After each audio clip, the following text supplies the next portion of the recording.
Mr. President, as indicated, the first matter on the agenda with which we will proceed is the Emergency Powers Continuation Number 4 Resolution 2018 regarding the continuation of the enhanced security measures operating in St. James. Mr. President, as stated earlier, the state of public emergency in St. James was proclaimed by His Excellency the Governor General on January 18th of this year and has been extended 3 times since then.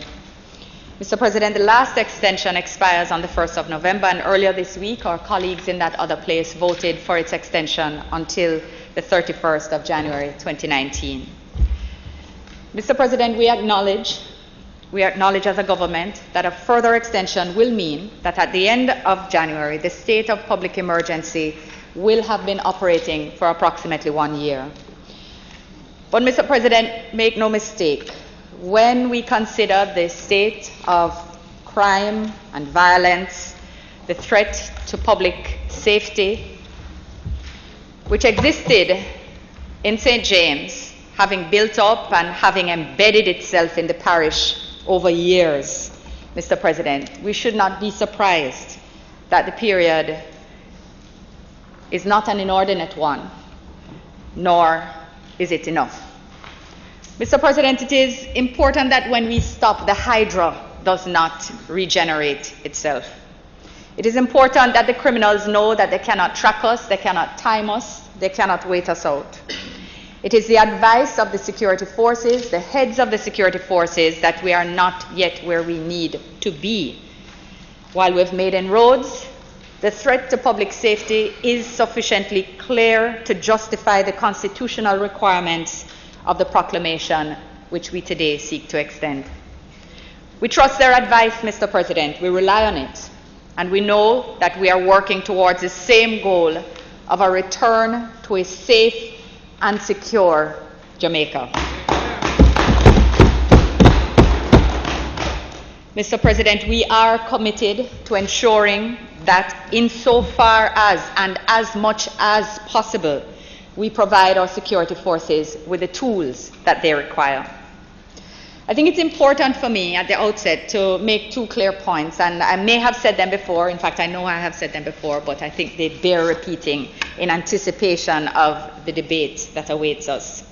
One, Mr. President, is that the state of public emergency do not comprise the entirety of the government's plan to fight crime and violence. And secondly, that they are not now the only method of fighting crime being employed by this government. I want to state those points clearly. Mr. President, the government is attacking crime and violence from different angles because we know that states of emergency cannot be the only mechanism used. They comprise an important and useful tool for the most extreme circumstances, Mr. President, which fit within the constitutional scheme.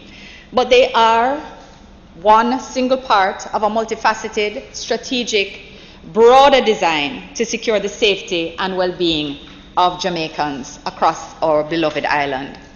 And this design, Mr. President, is a design which is yielding results. Mr. President, it has been stated in this honorable chamber that Plan Secure Jamaica is the overarching national security and defense plan for Jamaica. It addresses matters broadly dealing with cybersecurity, border security, all the aspects that one needs to secure one's country.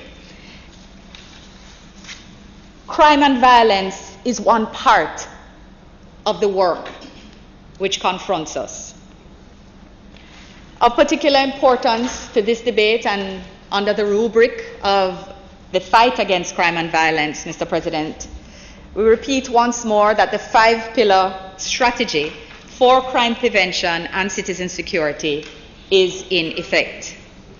So in anticipation again of the much repeated assertion that the state of public emergency is the only action being taken, I thought I would again ensure that the record reflect and that persons listening can again hear that under the 5-pillar strategy, the government is pursuing effective policing, strengthening the rule of law, and enhancing police legitimacy with the public. We're pursuing swift and sure justice, Mr. President, strengthening and increasing the fact of and perception that justice will be administered for all offences. Mr. President, we're tackling crime prevention through social development, ensuring that social and economic inequalities which contribute to factors which fuel crime and violence are addressed. We're addressing situational crime prevention, Mr. President, reducing opportunities for crime by spatial interventions, such as improving the structure and layout of the physical environment through urban renewal, as well as, of course, the use of technology. Mr. President, we're seeking to reduce reoffending by improving community reintegration of offenders, improving programs in our places of correction, and minimizing factors that may contribute to reoffending. Mr. President, this work is going full steam ahead, but several of these approaches are medium to long-term measures which do not yield immediate results. They are therefore being worked into a scheme. They are being combined with strategies that are targeted measures aimed at addressing hotspots and communities with inordinate and intractably high levels of rampant violent crime. We're on the way, Mr. President. But in addition to targeted enhanced security measures, improving the resources available to the security forces is another vital action being undertaken. We're increasing the recruitment capacity for the JCF through renovated and expanded barracks and training partnerships with organizations such as the University of the West Indies. We're increasing mobility of the police. We're providing greater protective equipment. We've sought to improve the conditions within which our security forces work by building new police stations as well as repairing those which are in need of repair. Minister Clark just recently mentioned 60 priority stations for which budget has now been approved. And Mr. President, additional resources have been allocated to protect our borders in order to fight the flow of guns into our country. This includes the procurement of helicopters and other equipment for the Jamaica Defence Force.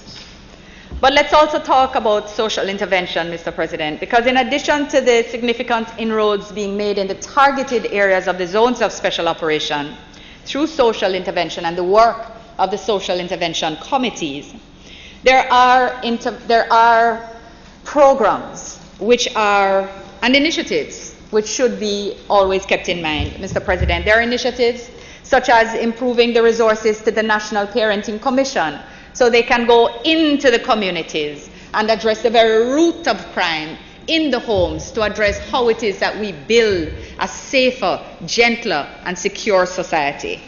Mr. President, we have programs like the HOPE program, which is providing opportunities for young people. We're expanding the Uniformed Cadet Corps, and we have created the National Service Corps, and I'm sure persons who have attended some national ceremonies over the past year or so have seen them, these young people resplendent in their uniforms, marching to the beat of a drum, which is now geared clearly towards a safe and secure Jamaica, with them as productive, contributing citizens at its heart. Mr. President, these young persons under the National Service Corps, who are being developed under the efficient training hand of the Jamaica Defence Force, are providing a partially trained pool of young people for recruitment into the JDF and the JCF, and it is otherwise training them in engineering and construction for those who don't follow that path.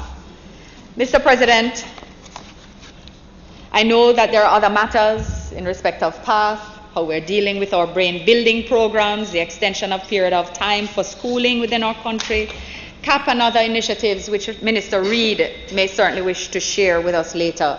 These are all part of the holistic design which will take us on that path. Safety, security, and prosperity. But let us return to St. James in particular, Mr. President.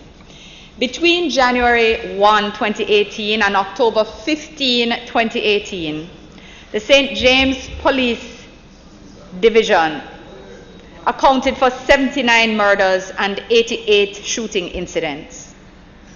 Number is high, but it represents a 67.2% decline in murders and a 53.4% reduction in shootings when compared to the same period in 2017. Looking at another set of statistics, Mr. President, in St. James, in 2017, the percentage of cases cleared out of the reported cases of murder was approximately 31.7%. 71 cases cleared out of 224 reported cases. While in 2018, as at the 12th of October, that rate is almost 70%, 69.6%, Mr. President, 69.6%. So it is not only is the murder rate down significantly in St. James, Mr. President, but the clearance rate of reported murders and shootings has doubled. And the significance of this should not be understated. So when we speak of disruption of the gangs, even without naming them or naming the persons who have been charged or arrested, or the numbers, the sheer decline speak for themselves, Mr. President. They speak, and they speak loudly. Mr. President, beyond murders and shooting, the fact is that the clearance rate of reported cases of serious crime, the clearance rate in respect of serious crimes, Mr. President, has increased from approximately 39% to approximately 62%, Mr. President. This can only be described as an unmitigated success. Beyond the statistics, as we always seek to remember, are the people. Beyond the numbers, Mr. President, stand the people of St. James. They are experiencing an improved quality of life. The fear factor has reduced. I know that there are probably circumstances that can be shared by Senator Charles. You may have Senator Sinclair can share some circumstances with us. I'm sure the House, this chamber would wish to hear, and the public would wish to share. But Mr. President, public order is returning. And in addition, public order is returning, yes. And in addition, the tourism sector is flourishing with an increase in tourist arrivals. That, of course, contributes to the ecosystem that exists in St. James, providing legitimate employment and sources which will get the citizens of St. James closer and closer to a life of prosperity. Mr. President, in wrapping up my opening, Mr. President, I want to reiterate that the security forces have been doing an excellent job. All of the crime initiatives in the world could never be successful without the hard work and commitment of our policemen and women and our soldiers, both on the ground, on the front line, and at the strategic level, Mr. President. Quite telling, and this clearly also has to do with, contributes to the increase in the clearance rate, etc., is the improved trust and confidence in the police and the soldiers. Mr. President, the improvements in training and the increase in accountability from the top down, while we have a road ahead, we still have a long road ahead, but they are reaping rewards. So in conclusion, Mr. President, today we're seeking to secure gains made and ensure their sustainability. We are seeking to remove the threat to public safety, which has rendered it appropriate to seek the proclamation, the extension of the proclamation made. Mr. President, we still have work to do, but our security forces need our support. The people of St. James need our support, and we must give it to them. It is in this context, Mr. President, that I now recommend to my colleague senators on both sides the regulations and the resolution to extend the state of public emergency. I recommend it for approval. Thank you, Mr. President.